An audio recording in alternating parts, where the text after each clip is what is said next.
पालंग सागर आज आम प्रस्तुत करवा अति पूरा सरल उपाय तो तड़का रेसिपी आपण मानक सेयार करी पुणी डाली आज आम तड़का प्रस्तुत करवा। तो देखो स्ट्रक्चर देखी जापे केते स्वादिष्ट बनी तो आपण मैंने फुल वीडियो को वाच करूँ जानीपर केमी बनुची। तो चलतु लेट नक रेसिपी प्रस्तुत करवा। नमस्कार, जय जगन्नाथ फैन झिली कुकिंग को आपण मानक अनेक अनेक स्वागत। प्रथमे किसी पालंग साग नवा ताको भलसे टिके क्लीन करी धोईदबा। गोटे बाउल नवा जेहेतु डाली तड़का प्रस्तुत कर तो गोटे गिना आम बुट डाली नवा, हाफ गिना घरर मुग डाली नवा, आउ हाफ गिना से एड करदे हरड़ डाली। सबू डाली की मिक्स करी एड करदे। आपण मैंने चाहिए ये केवल हरड़ डाली पुणी बुट डाली नहीं पारे ना केवल मुग डाली बुट डाली नहीं भी बनई पारे।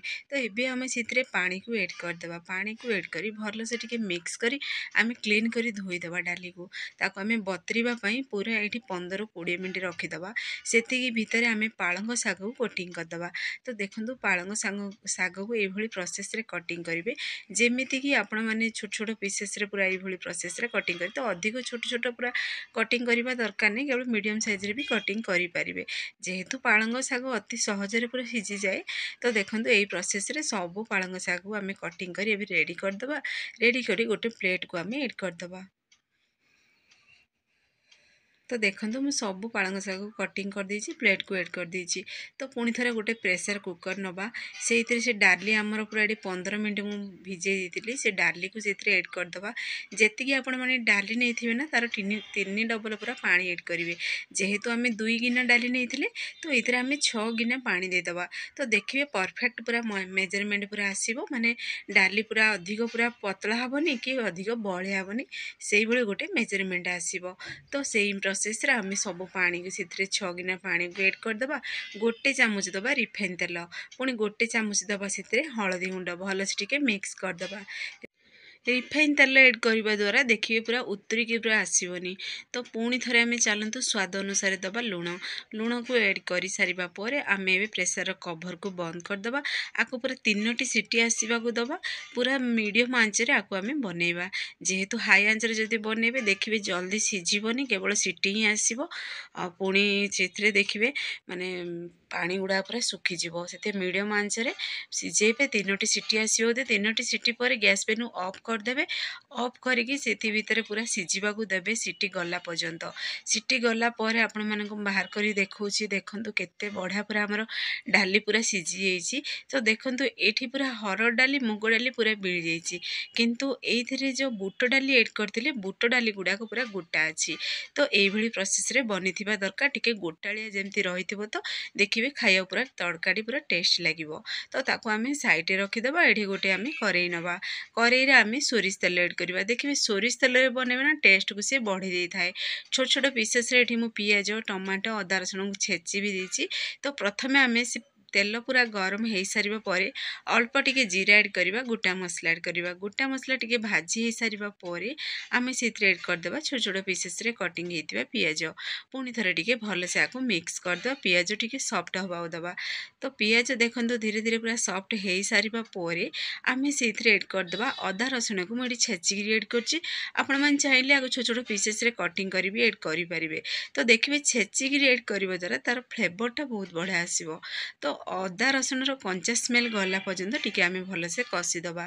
तापर एड करवा गुंड मसला। गुंड मसला देखो हलदी गुंड गोटे चामच, लंका गुंड देछि गोटे चामच, जीरा पाउडर गोटे चामच देछि, पुणी धनिया पाउडर देछि गोटे चामच। अल्प टिके आम से गिना को क्लीन करी पानी दबा जेमिति कि सुखा मसलाटा जमी पोड़बनी।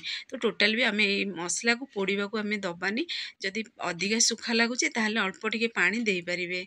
तो एबे से एड करदबा। मसला टिके कषि सारा पर टमाट को एड करदबा। टमाट को एड करी पुणी थे टिके भलसे आपको मिक्स करदबा। तो देखिए टमाट जदि एड करेंगे तो सब लुण एड करदे तो जल्दी पूरा सीझीज, कुकिंग भी फास्ट हम। तो जेहेतु आम डाली लुण एड करते तो केवल ये आम पालंग साग पुणी ये मसला अनुसार ही लुण एड करवा। तो देखो स्वाद अनुसार मु अल्प टिके लुण एड करची। तो पुणी थे भलसे टिके आपको मिक्स करदबा। तो देखिए लुण एड कले जेहेतु जल्दी पूरा सीझीज। तो 5 मिनिट पर्यंत टिके स्लो आंचरे टिके आम बनवा को दबा।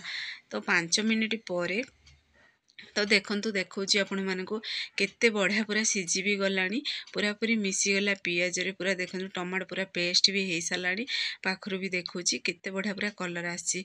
तो एई समय रे ऐड करदेबा आमे पालंग साग को ऐड करी भल से टिके मिक्स करदेबा। पालंग साग को आमे जमार को घोड़े गिरी आको आमे भाजीबानी सब बेले देखिए पालंग साग को जदि खोला रे भाजीबे तार कलर जेमती सेमती रहइबो। जदि आपण माने ताको घोड़े देबे तो से कलर पूरा चेंज हो पूरा माने ब्लैक आसीଯିवो।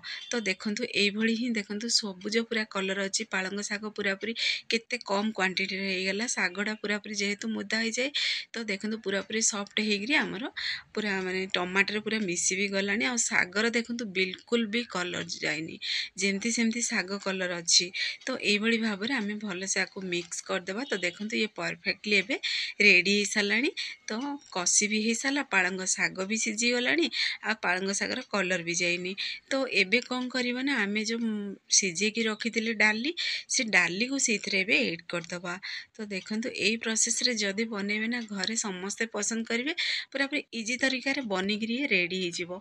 तो थरे बनैले बारंबार बनिया को इच्छा हो एते स्वादिष्ट लागे।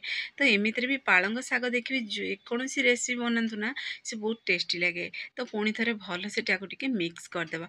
तो देखंतु केते बढ़िया पूरा टेक्सचर आसी माने देखु देखु ही खाइबा को इच्छा हो एते स्वादिष्ट लागिवो।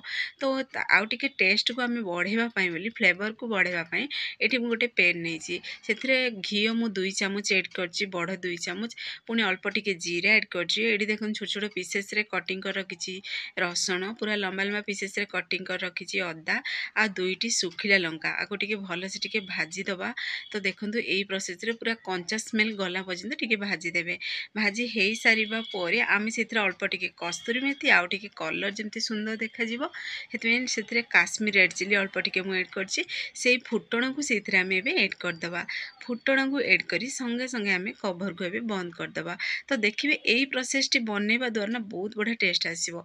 तो मु एठी घी ऐड कली आपण माने चाहिले जदि बटर ऐड करिवे ना आउरी बहुत बढ़िया फ्लेवर आसीबो। तो देखंतु मु आउ 5 मिनिट परे कवर को बाहर करी देखुछि केते बढ़िया पूरा बनिकी पूरा रेडी हो सारानी हमरो पालंग सागरे तड़का बनिकी रेडी हो साची।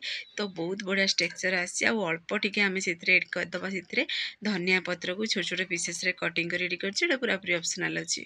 तो एबे चलंतु गोटे आपण मानको मो प्लेट को बाहर करी देखुछि अरुआ भात सहित खांतु कि उषुना भात सहित खांतु पूरा जमिबो रुटी सहित तो माने बहुत बढ़िया टेस्ट लागे। तो एठी देखंतु मो अरुआ भात नेछि जेहेतु आमे अरुआ खाऊ तो अरुआ भात रे एबे आमे गरम गरम पालंग सागर तड़का खाइबा तो बहुत बढ़िया लागिवो। तो आपण माने घरे निश्चय ट्राई करंतु देखिबे पिलाठु बड़ समस्ते पसंद करिवे। ता सहित एठी मु दुईटी पियाज देइछि तो एटा पूरा पूरी ऑप्शनल अछि।